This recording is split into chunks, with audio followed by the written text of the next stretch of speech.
আউযু বিল্লাহি মিনাশ শাইতানির রাজিম। বিসমিল্লাহির রহমানির রহিম।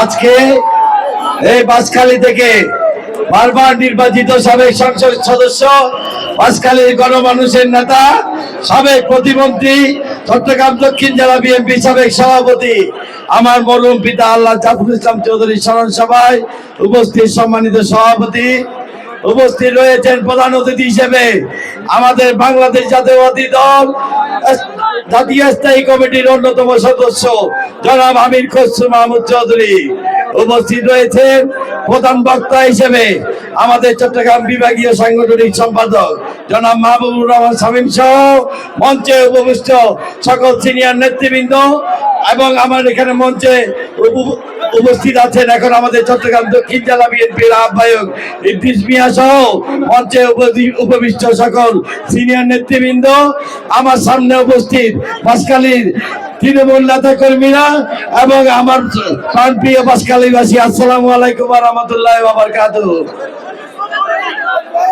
আপনারা জানেন আজকে যে মানুষের স্মরণ সভা, তার স্থান হলো বাঁশখালী মানুষের হৃদয়ের মণিকোঠায়।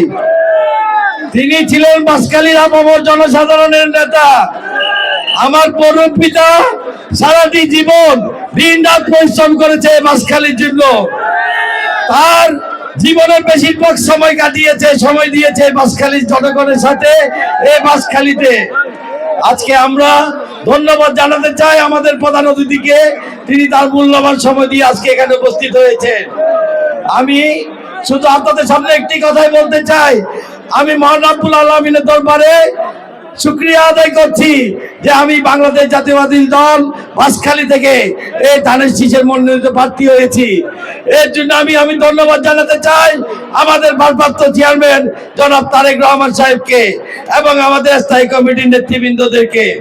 আগামীতে আপনারা সকলে দুই হাত তুলে ওয়াদা করেন যে ধানের শীষের পক্ষে আপনারা সকলে একযোগে কাজ করবেন ইনশাআল্লাহ। আলহামদুলিল্লাহ, আরো অনেক সময় আছে, আপনাদের সকলের সাথে রাজপথে দেখা হবে ইনশাআল্লাহ। এই বলে আমি বিদায় নিচ্ছি। আসসালামু আলাইকুম ওয়া রাহমাতুল্লাহি ওয়া বারাকাতুহু। সংগ্রামী বন্ধুগণ।